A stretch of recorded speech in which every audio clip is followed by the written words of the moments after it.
तो जो भी स्टूडेंट 10th और 12th यानी इंटर मैट्रिक के हैं उनके लिए बिहार बोर्ड की तरफ से एक बहुत बड़ी अपडेट आई है। और वो अपडेट क्या है इसी वीडियो में आपको पता चलेगा, तो लास्ट तक बने रहिए। तो ये अपडेट ये है कि सबसे पहले आपको बता दें कि बिहार बोर्ड हमेशा कुछ ना कुछ एक्सपेरिमेंट करता रहता है और वो एग्जाम के साथ कुछ ना कुछ बदलाव करता रहता है। हर साल उसका तय है कि कुछ ना कुछ बदलाव उसमें कर देना है।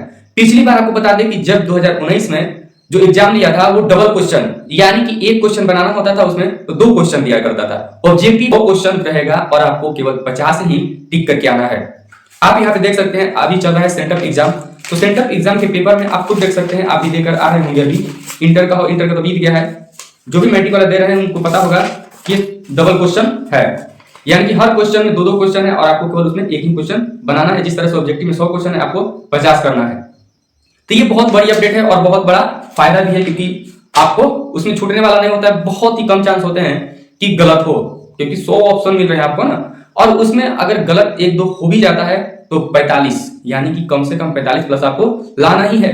आपका आ भी जाएगा। अगर जरा सा भी, अगर 10 चैप्टर में केवल 5 चैप्टर 4 चैप्टर भी आप कमांड रखते हैं तो आपका वो ऑब्जेक्टिव पार कर जाएगा। उन बच्चों को बता दें कि अगर जो लोग परेशान होंगे कि क्या हमें 100, अगर मान चलिए यहाँ 100 तक है तो हम कहां से शुरू से 50 तक टिक करेंगे या यहां से 100 तक टिक करेंगे, तो ऐसा कुछ भी नहीं है। आप कहीं भी टिक करिए, कोई भी। आप, मेरा मन किया पहला, फिर दूसरा नहीं, हमें फास्ट लग रहा है दूसरा, तो हम दूसरा को छोड़ देंगे, हम तीसरा को टिक करेंगे। और टिक करने के लिए आपको गोला भरना होगा। चौथा मन नहीं किया, पांचवा नहीं किया, छठा किया, हम किसी भी यानी 1 से लगाकर 100 के बीच में किसी भी क्वेश्चन को हम टिक कर सकते हैं। हाँ, अगर हम 50 से ज्यादा टिक करके, मान के चलिए हम पीछे काउंट नहीं कर रहे हैं और हर सही हमें अच्छा लग रहा है क्वेश्चन, हमें आ रहा है वो क्वेश्चन, तो फटाफट उसको टिकते चले गए, काउंट नहीं किए। तो घबराना नहीं है, काटना बिल्कुल नहीं। आपको किसी भी ऑप्शन को काटना बिल्कुल नहीं है कि हमारा तो 50 से ज्यादा हो गया तो हम इसे काट देते हैं। जब भी पेपर जब चेक होता तो क्या होगा कि आपका शुरू से जो है वहां से काउंट होगा, यानी 1 2 3 जो भी आप टिक कर रहे हैं वो सब काउंट होगा। जहां पे 50 आ जाएगा, जहां पर 50 आ जाएगा, वहां से आगे वो खुद काउंट नहीं करेगा। आपको टेंशन लेने की जरूरत नहीं है। चलिए, तो ये इतना बात आपको समझ में आ गया कि कोई भी नंबर को आप टिक कर सकते हैं, कोई दिक्कत की बात नहीं है। बस 50 को ही करना है। अगर 50 से ज्यादा आप करते हैं तो प्रथम से 50 तक आपको वो काउंट करेगा। उसके आगे कुछ भी सही मारे हो या गलत मारे हो वो आपको नहीं काउंट करेगा। चाहे इसमें जो भी यहां से अगर 50 तक आ गया बीच में गिनते गिनते, तो अगर इसमें गलती होगा तो वो गलत काउंट कर लेगा। ऐसा नहीं है कि गलत वाला छोड़ के इधर सही वाला ले लेगा, नहीं। आपको उधर जो भी सही गलत किए हैं अगर 50 तक को गिन लिया, उसके बाद जो भी हो वो छोड़ देगा। अब चलिए, इसका बेनिफिट क्या है एक 100 क्वेश्चन देने का, कि आप पहले क्या करें कि 30 मिनट, ज्यादा से ज्यादा 30 मिनट या 20 मिनट में प्रयास करें कि हम 1 से 100 तक क्वेश्चन को टिक कर दें। अब सुन के आपको अजीब लग रहा होगा कि ये कैसे। हाँ, कहने का मतलब ये है कि आपने पढ़ा और आंसर आ गया, कोई उसमें सोचने वाली बात ही ना हो। ऐसे क्वेश्चन आंसर को आप करें कि जो आपने पढ़ा और सीधा सीधा आंसर उसमें दिख गया, बनाने की या सोचने की कोई आवश्यकता नहीं पड़ी। ऐसे क्वेश्चन करते हुए आप 100 तक चले जाए।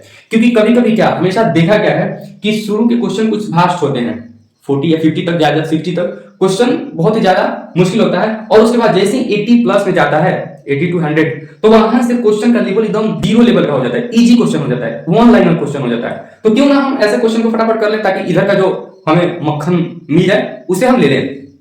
या आप चाहें तो सीधा लास्ट से ही ऑब्जेक्टिव करना शुरू कर सकते हैं ताकि आपका समय बच सकता है। इसके लिए आपको पहले जो 15 मिनट का टाइम दिया है उसमें आप पूरा क्वेश्चन आंसर देख लीजिए। ये सभी स्टूडेंट गलत करते हैं इस बात के कि सोचते हैं कि 3 घंटा 15 मिनट हमें मिला है तो टोटल हम अपना बनाने पे खर्च करें। नहीं, 15 मिनट आपको दिया गया है केवल पढ़ने के लिए, ताकि उसका लेवल समझें और आप अंदाजा लगाएं कि हम किस पोर्शन से स्टार्ट करें बनाना। अगर आपको पता चल जाए कि इधर वाला एकदम इजी है तो आप फटाफट इधर से ही स्टार्ट कर जाएंगे। और आप पढ़े ही नहीं है तो इधर मान के चलिए कि आप क्वेश्चन आ भी रहा हो लेकिन कुछ टाइम लग रहा हो तो आप उसमें उलझेंगे, पक्का उलझेंगे, क्योंकि आपको आ रहा है ना क्वेश्चन और उसको आप बनाएंगे, कैलकुलेट करेंगे। तो उससे बेहतर है ना कि जो केवल पढ़ें और आंसर आ गया उसको आप करें। तो इसलिए आपको क्या होता है, बहुत ही जरूरी होता है, क्योंकि जब आप बना रहे होते हैं ना तो बनाते हैं, पढ़ते हैं, बनाते हैं, पढ़ते हैं, तो फर्स्ट क्वेश्चन पे हमारा ज्यादा ध्यान होता है। सपोज मान के चलिए सेक्शन बी में पहला क्वेश्चन में 2 ऑप्शन दिया है अथवा करके, तो अगर हम 15 मिनट पहले पढ़ लेंगे तो हमें पता लग जाएगा कि ये वाला आसान है, ये वाला आसान है।